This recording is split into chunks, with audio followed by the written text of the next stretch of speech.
listening to this story? Morning coffee or midnight thoughts? Let us know in the comments.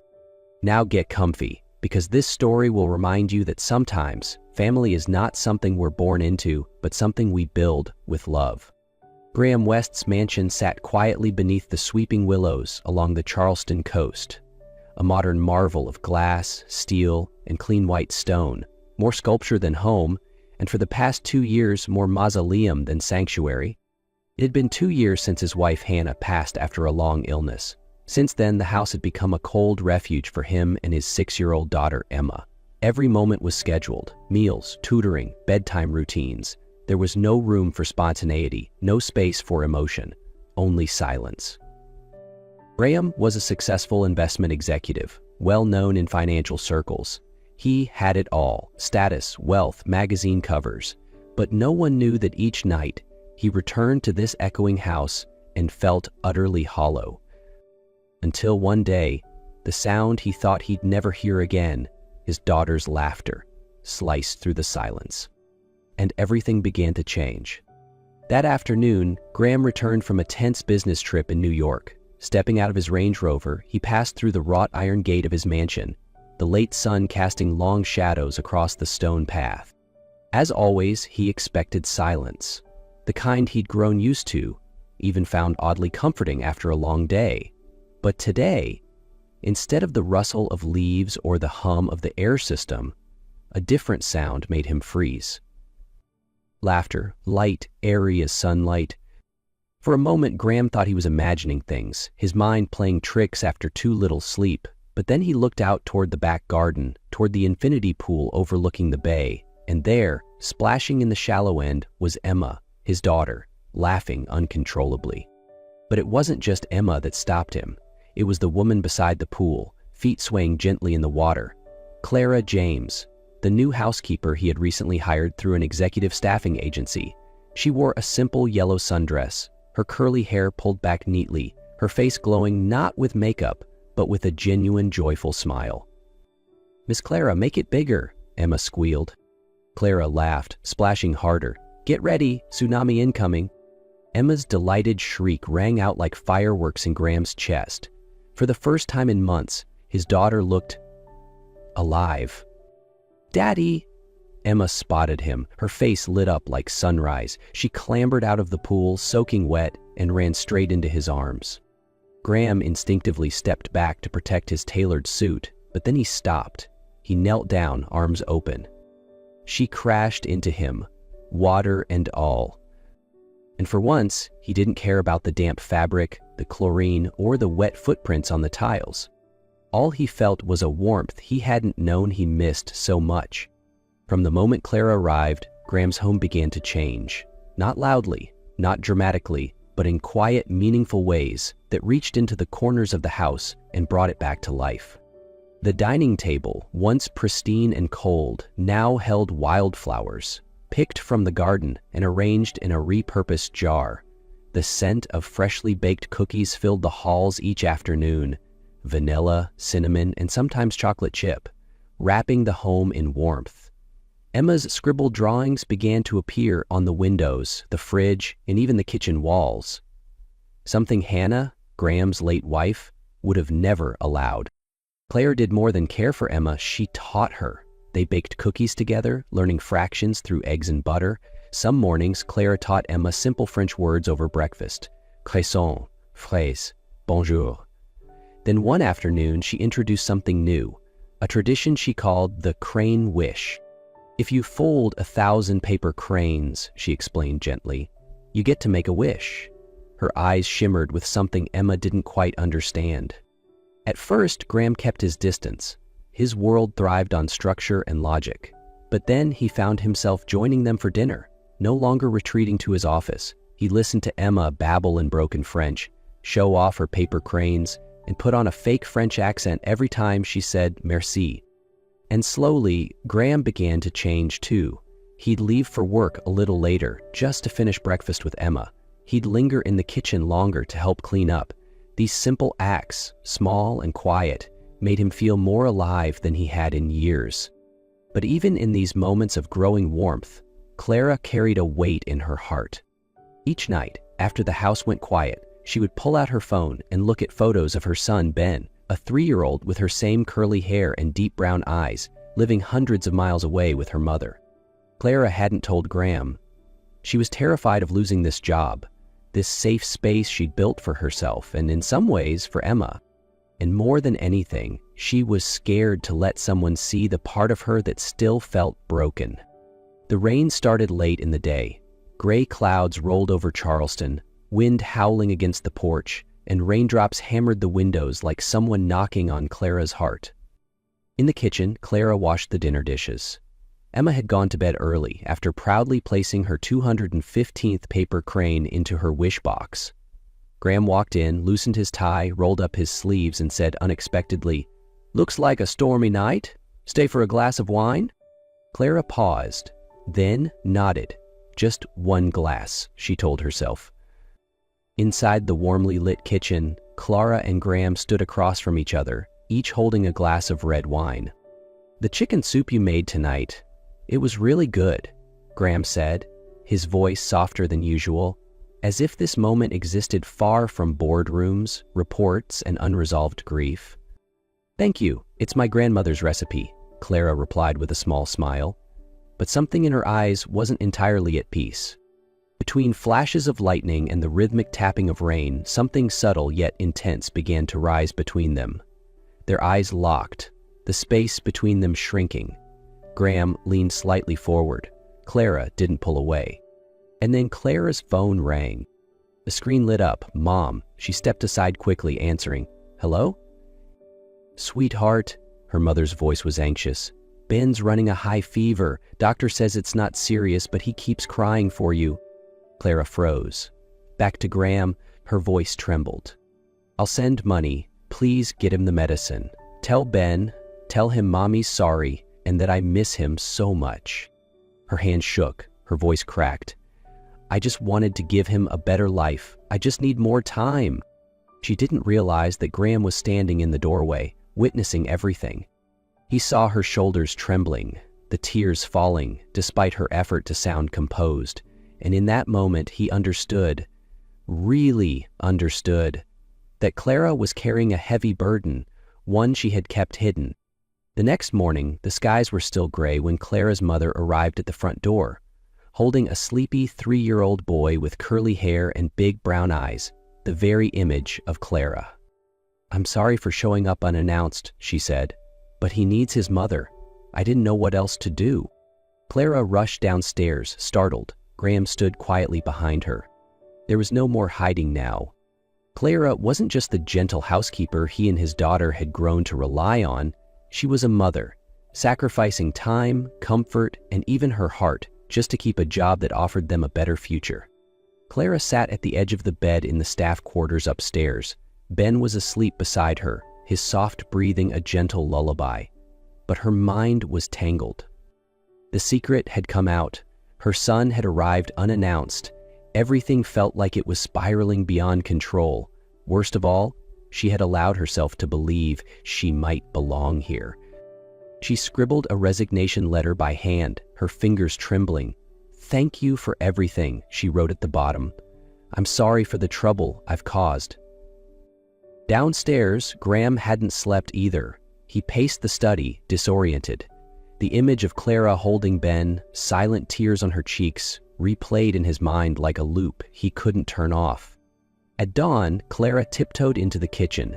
She intended to leave the letter on the counter and disappear before anyone woke up. But Graham was already there, waiting. "You can't just walk away," he said, his voice low and steady. "This is for the best," Clara replied, not meeting his gaze. "I crossed a line. I've let my son suffer, and I disrupted your peace. Is that what you think?" He stepped closer. "You brought Emma back to life. You filled this house with laughter again. And Ben, he didn't break anything. He needs his mother. And I think Emma needs both of you."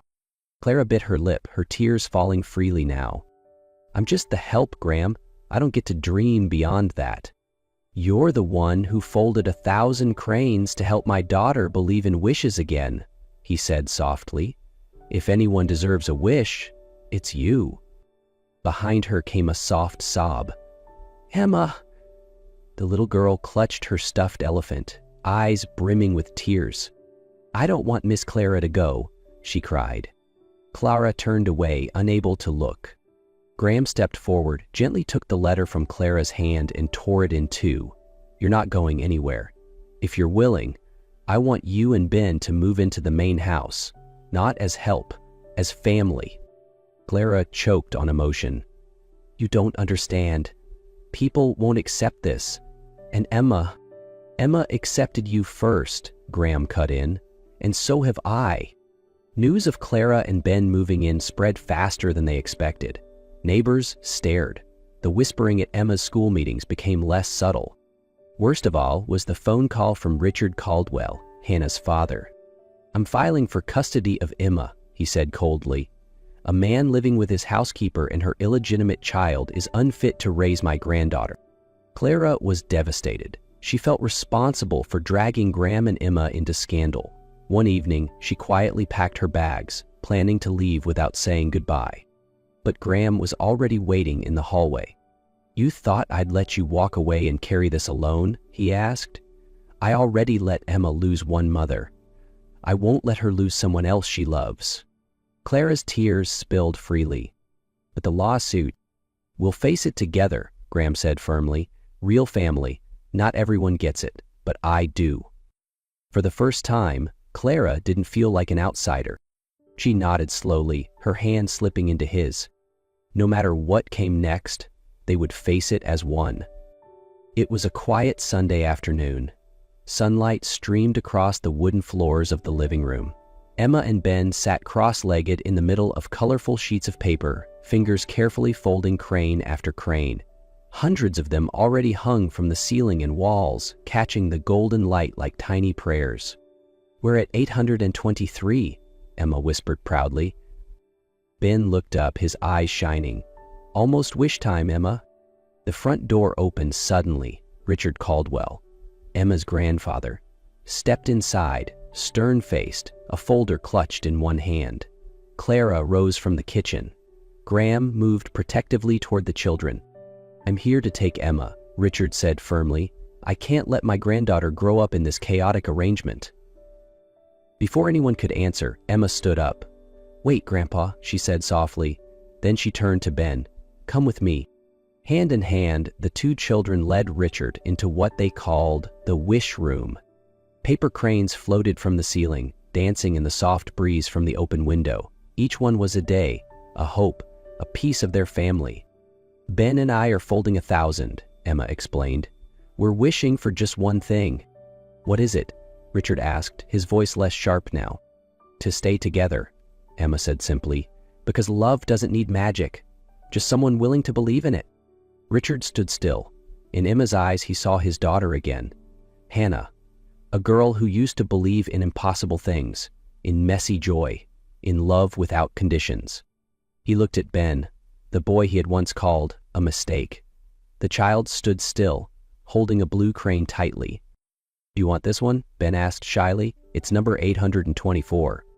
Richard reached out, his hand steady this time, and accepted it. "Thank you, grandson," he said quietly. Clara's breath caught. Graham gently squeezed her hand. The next morning, Graham's lawyer called. Richard had withdrawn the custody suit. No grand apology, no dramatic speech, just one paper crane. And a shift in perspective. For Clara, that was more than enough.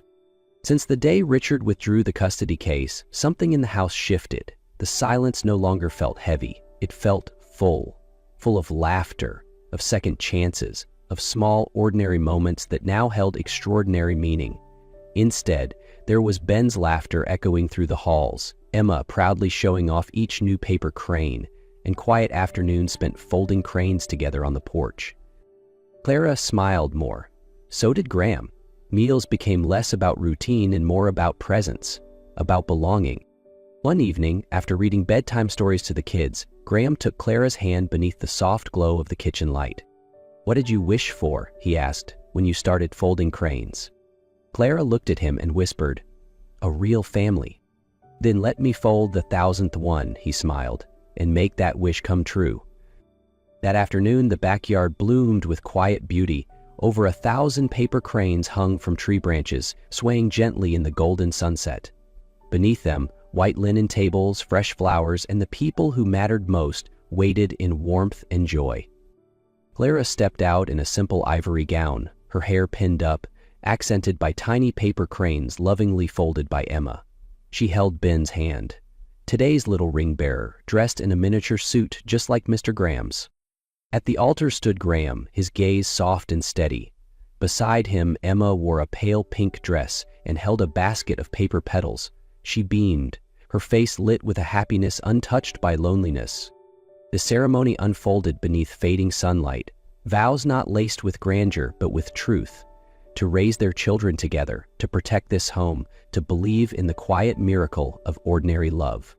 When Graham said, "I wish to walk beside you for the rest of my life, no matter the storms," Clara cried, not out of sadness, but because, finally, she had been chosen, not as the woman who cleaned the counters or folded the laundry, but as the woman who taught his daughter to believe again and reminded him how to feel. A mother, a partner, a home. That evening, Emma and Ben counted the cranes hanging across the garden. 1,000! Emma cheered. "We get to make one more wish." Clara looked at Graham, then at the two children giggling in each other's arms. "I think your wish," Graham whispered, "already came true." And, beneath 1,000 cranes fluttering in the breeze, the simplest miracle of all had unfolded. A family chosen by love. A week after the wedding, something unexpected happened. Richard started coming by every Sunday. At first, he claimed it was just to check on Emma's reading progress. But by the third visit, he was sitting cross-legged on the living room rug with Emma and Ben, carefully folding paper cranes with trembling fingers. It became a quiet tradition. They called it the second 1,000, not for a wish this time, but for joy, for memory, for healing. Richard never said much, but the children didn't seem to mind. He listened to Emma's stories about school, let Ben climb into his lap with sticky fingers and crayons, and corrected his folds with surprising patience. One afternoon, as Clara brought out lemonade and cookies, Richard looked up at her. His eyes, once guarded and cold, now held something softer. "You always fold the wings a little wider," he said, studying the crane in her hand. Clara smiled. "I like to think they fly farther that way." Richard paused, then added, "You know, Hannah would have loved this." Then, as if it were the most natural thing in the world, he added, "You remind me of her, daughter." Clara froze for just a second, then nodded, eyes glistening. From that day on, he called Ben grandson. No hesitation, no qualifiers. And the cranes kept coming, thousands of them, in every color. A legacy not of perfection, but of patience, love, and forgiveness. The kind of magic only family can make.